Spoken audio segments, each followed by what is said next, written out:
bonsoir. Aujourd'hui on change de décor, c'est pas une vidéo mode comme d'habitude, c'est une vidéo très spéciale. Je voulais partager avec vous mon amour des vitrines de Noël. Je sais pas si tu sais, mais je suis alsacienne, ce qui signifie deux choses. Dans un premier temps, j'ai fait me faire déshériter quand j'ai annoncé que je mangerais plus de viande, parce que l'amour de la charcuterie, de la choucroute, tout ça, c'est pas vrai, hein, je te rassure. Et de deux, eh bien, c'est surtout mon amour pour Noël, pour les marchés de Noël, parce que comme tu dois le savoir, les marchés de Noël c'est très important en Alsace. Il n'y a pas qu'à Strasbourg, c'est vraiment dans toute l'Alsace, et puis la Lorraine aussi, l'Allemagne, la Suisse, tout ce point-là quoi. Ce qui signifie que quand Noël arrive, ben, j'ai le somme puissance 1000 et je suis à la recherche et je suis à la recherche de tout ce qui pourrait me rappeler ma région chérie. Et donc, toi tu fais les marchés de Noël qui sont très décevants, je suis désolée, il faut dire les choses comme elles sont, c'est pas des vrais marchés de Noël ici. Je vais me concentrer sur les vitrines des grands magasins parce qu'elles sont souvent super féeriques et je me suis dit que peut-être que si toi tu ne connais pas non plus ces vitrines, que tu es en mal d'amour de Noël ou que tu as envie de vivre un petit bout de magie de Noël avec moi à Paris, ben, j'allais partager ça avec toi. Attends, il me manque un truc. Ah, là c'est bien là. Ah, je le sens bien là. Il faut savoir que tous les ans, les thèmes changent. Par exemple, l'année dernière, c'était le travail de Lorenzo Papas qui avait été mis en avant. C'était trop beau, tout était en papier, même le sapin à l'intérieur des Galeries Lafayette était en papier. C'était un travail incroyable. Je te conseille d'aller voir tout son univers sur son compte Instagram, que peut-être on te mettra dans la barre d'informations. Peut-être, je ne sais pas. La vie est faite de surprises. Si t'as pas forcément l'occasion de venir à Paris et que tu as aussi envie de profiter des vitrines des grands magasins, eh bien, écoute, je t'emmène avec moi et on va voir ça ensemble. Allez, c'est parti. Le thème de cette année, c'est Noël spectaculaire. En gros, c'est le thème autour du cirque, de la fête foraine. Il y a des mecs super costauds, il y a des contorsionnistes, il y a des messieurs avec des chapeaux, des cactus. Attends, je crois qu'il y a un éléphant qui arrive. Oh my god, il est rose comme un manteau. Il y a une femme à barbe aussi. Bon, par contre les gars, clairement c'est pixelisé, je sais pas si tu vois mais... Alors là je vois pas tellement le rapport avec le cirque. En revanche je vois vachement le rapport avec Paris. Je sais pas si vous vous rendez compte du nombre de pigeons qu'il y a ici. Si, je vois le côté spectaculaire. Je suis pas sûre d'être sereine d'un point de vue proportion. Si je vois un pigeon gros comme as devant ma fenêtre le matin. Je crois qu'il y en a un qui rappe là-haut. Alors ouais on déconne, ouais on est... Non. Pas les cas qui nous a dicté le code. Non. Je pense qu'il faut prévenir la personne qui habite juste ici. Je pense qu'elle s'est fait cambrioler. Je viens de voir la vitre de son appartement par terre. Prévenez les flics. Il se passe beaucoup trop de choses dans cette vitrine. T'as un pigeon qui te remplit des cornets de glace. Il y a un pigeon qui est en train d'essayer de battre un chat dans des autotamponneuses. Là, il y a un pigeon qui clairement a bouffé beaucoup trop de blanc d'œuf ou de je ne sais pas ce que c'est que les gens prennent pour avoir des beaucoup de drogue dans cette vitrine. Alors ce qui est cool, c'est qu'ici, le lien avec Noël, il est pas évident du tout. J'ai pas compris. Mais c'est pas grave, parce que c'est marrant. Ça fait un peu peur, mais c'est marrant. Alors là, c'est la teuf, hein. Ils sont tous au taquet. Il y a plein de trucs à regarder. On va essayer de passer tout en revue. Qu'est-ce qu'on a, comme dirait le mec des experts? Francis, qui est en train de s'entraîner dans sa salle de muscu, hyper dur. Tu vois, il soulève des kilos. Et au taquet, il faut qu'il soit prêt pour Noël. La jolie femme à barbe qui cache un petit peu. Je sais pas si elle assume ou pas. Je sais pas ce qu'il vend, mais il est hyper content de le vendre. Il est au taquet, quoi. Mon préféré, c'est celui qui joue du corps. Ils ont peint sur le visage de la marionnette, comme si, tu sais, si tu soufflais super fort dans le corps. Celui qui joue du tambour, il est pas serein. Il sait pas, il a un petit peu peur du mec qui vend des boules à paillettes. Il sait pas ce qui va se passer.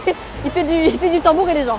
Putain, je le sens pas les gars. Il y a un ancien Daft Punk qui est un petit peu là pour mettre l'ambiance. Deux salles, deux ambiances, deux couleurs. Il y a un autre mec qui vend des trucs ronds, pailletés, on sait pas trop ce que c'est.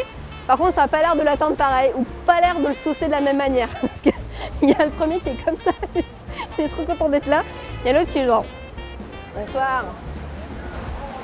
Bourré peut-être, l'alcool c'est moche. On retrouve notre éléphant rose. Et enfin le dernier personnage, peut-être un dompteur d'éléphants. Il lui fait des trucs comme ça. Calme-toi, c'est bien connu. Eh bien tu ne viens pas avec un fouet, tu fais non, ne te lève pas. Voilà, et je vais faire rire le monsieur qui est juste là. Voilà. J'ai une théorie, je pense que l'éléphant a pris une des deux substances, vu la taille de ses yeux. Entre toi et moi, il y a une autre raison qui fait que je suis trop contente de faire ce tour avec toi. C'est que quand j'étais petite et que le journal de 13h se terminait, Jean-Pierre Pernaut disait un truc style « Oui, alors on se quitte avec les magnifiques images des vitrines de Paris. » Et puis ça allait super vite, tu voyais rien parce que les gens ils étaient devant et tout. Et puis là, j'ai le temps de vous en parler, j'ai le temps de savourer et là, ça fait plaisir. Cette vitrine, pour moi, c'est ce qui se passe quand les fêtes foraines sont terminées, que tout le monde est dehors. Et alors là, t'as les machines où t'attrapes les peluches qui se rallument, les stromboscopes qui démarrent, les gars. Ouh, la grosse stuff, tout le monde qui s'enlève là. Ouh, allez, hop là. Les pigeons qui se ramènent. Bon, le pingouin, il a pas l'air trop dans l'ambiance. Hein. Et les gens, oui, moi je suis dans ma petite vie de pingouin, j'aime pas trop faire la fête, demain il y a école, arrêtez de faire autant de bruit. Et puis derrière, t'as les peluches qui font wouhou. Bon, au milieu, t'as un sac Prada. Bon, voilà, après. Alors là, on retrouve nos pigeons. Je dirais même vaillant, avec tu sais le casque doré. Voilà, c'est parti. Encore un tour. Ça s'y prête là. Hein. Ce qui est marrant, c'est que, en fait, t'as loupé, mais avant, il y avait plein de gens devant qui étaient là. Il va le faire le grand 8. Mais en fait, pense-y, c'est le pire truc. Il est condamné pendant toute la période de Noël à faire le grand 8 éternellement. Avoir ce moment là où tu te chies dessus et tu montes, t'étais là, ah non, ça va être horrible, ça va être horrible. Et à taper le looping. Imagine-toi ça. J'imagine au casting. Ouais, alors il nous faut un pigeon. Ouais. Êtes-vous prêt à faire le grand 8 pendant plusieurs semaines? Ouais, du coup il a dit oui. Donc là on retrouve tous nos petits potes de tout à l'heure là, hein, qui secouent les chariots, qui vendent des trucs chelous. Et je pense qu'il y a un mec qui est quand même dans un stade avancé, il faut faire quelque chose pour lui. Et celui qui est en train de s'arracher la tête là. Il y a une marionnette que j'adore, c'est celle de la contorsionniste, parce qu'elle est vraiment décomposée en plusieurs morceaux de bois pour vraiment faire l'effet du corps qui se déforme. Bon bah il y a un gars qui galère avec son Rubik's Cube quoi. Il y a une précision quand même dans l'animation qui est remarquable. Parce que tu vois, ils font pas que juste oui je lève mes mains, machin, non en fait il y a vraiment un mouvement du visage, des mains, des jambes. Beau travail! Il y a une petite merveille de mini vitrine dans la vitrine qui me fait vraiment penser à Katy Perry. Et j'ai l'impression qu'elle va débarquer et faire California Girls. En fait, c'est pas la première fois que je vois ces vitrines, j'y suis déjà allée il y a quelques jours avec mon copain. Et c'est marrant parce qu'il me faisait tout le temps la réflexion de ah mais regarde là, il y a une robe Miu Miu, tu vois. Bon, il parle pas comme ça, mais oui, écoute, je sais pas combien d'euros. Alors oui, effectivement, les vitrines des Galeries Lafayette, bah, ça reste aussi de la pub. Et moi, je vois ça surtout comme un bon moment se taper des barres et puis s'émerveiller parce que bordel, quand même, c'est vachement joli. Et voilà, c'est déjà la dernière vitrine des galeries. Mais regarde, tout se termine bien. On retrouve nos amis. La contorsionniste a acquis une compétence de fou. La meuf arrive quand même à faire des abdos devant, derrière. Daft Punk 1 a retrouvé Daft Punk 2. Ou Silo Green peut-être, je sais pas. La femme à barbe nous fait des bisous et danse avec un déhanché, ma foi, endiablé. Bon bah le joueur de tambour il est toujours pas bien quoi. Je ne sais pas quoi faire pour toi. Écoute, je suis contente de retrouver mon préféré. Un petit joueur de corps, il est toujours bien au taquet quoi. Avant Kevin il était dealer, mais c'est fini maintenant, non. Il est devenu ramoneur. Et ça va vachement mieux dans sa vie. Bon, regarde les pigeons! Ils se sont retrouvés! Oh, quelle belle histoire d'amour! Gala Room! Ah bah! Et Chiran, qu'est-ce que tu fous là? C'est un homme plein de ressources. Hein. Au revoir, marionnette! C'était bien rigolo avec vous!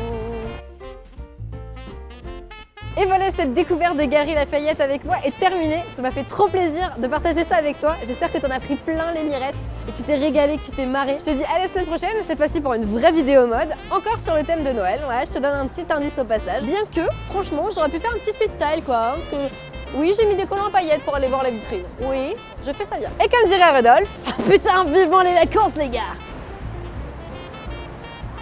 Ah, trop bien. T'as bien aimé cette vidéo, non? Mettez un pouce bleu par exemple, ou un pouce violet. Abonne-toi. Clique. Clique. Ouais.